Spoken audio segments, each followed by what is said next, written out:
अऊज़ु बिल्लाहि मिनश्शैतानिर्रजीम बिस्मिल्लाहिर्रहमानिर्रहीम रब्बिश्रह ली सदरी वयस्सिर ली अमरी वाहलुल उक़दतम मिन लिसानी यफ़क़हू क़ौली।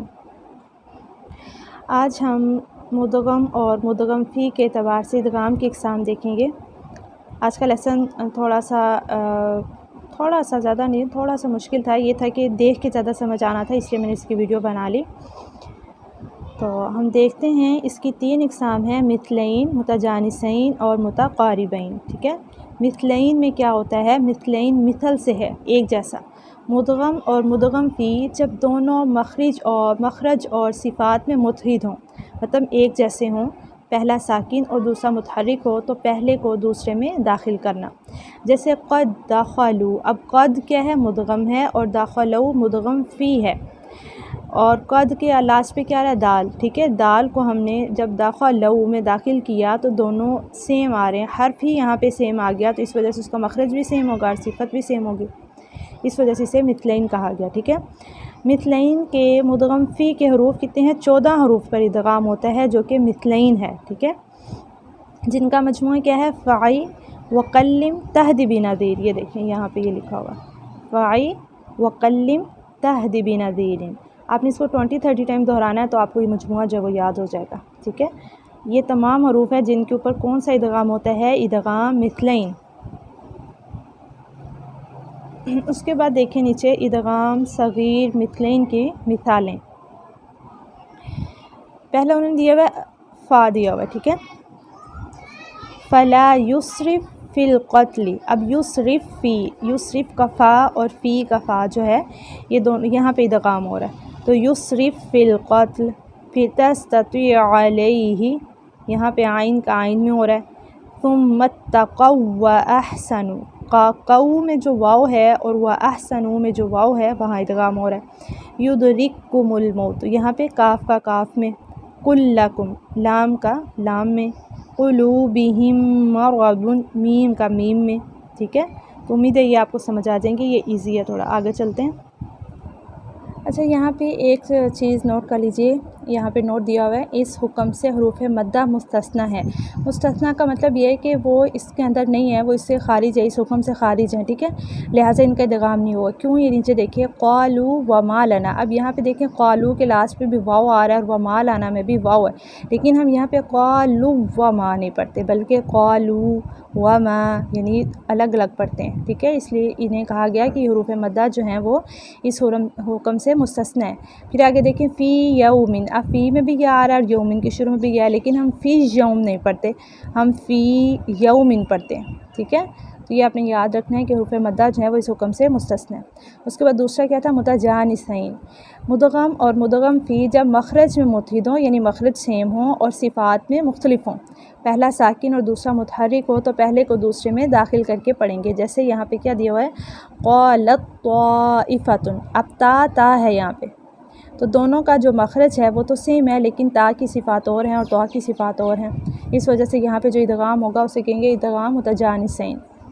मुतजानिसैन के मुदग़म फ़ी हरूफ कितने हैं? 6 हैं। ठीक है, 7 हैं।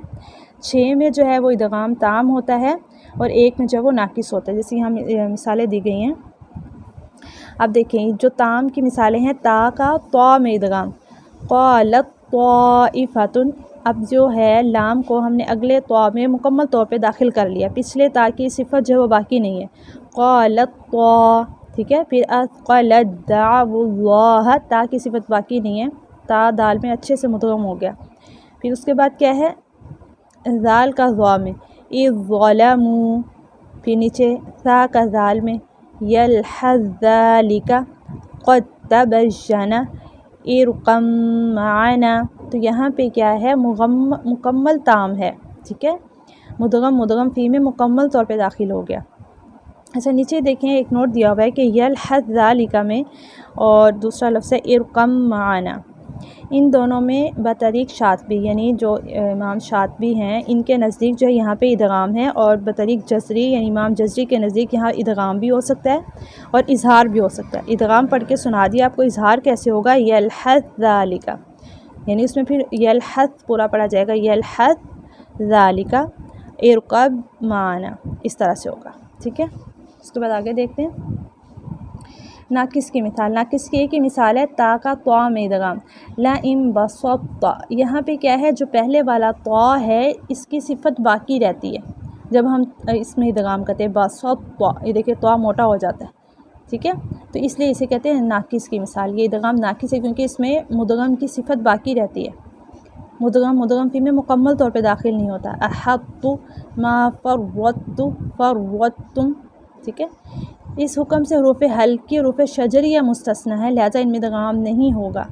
जैसे फस्फह अन्हुम, अब यहाँ पे क्या इनका इदगाम सेम है लेकिन सिफ़ात जो है वो मुख्तलिफ है। हा और आइन एक की जगह से यानी कि पढ़ा जाता है, खारिज होता है, लेकिन उसके बावजूद जो है यहाँ पे हम इदगाम नहीं करेंगे।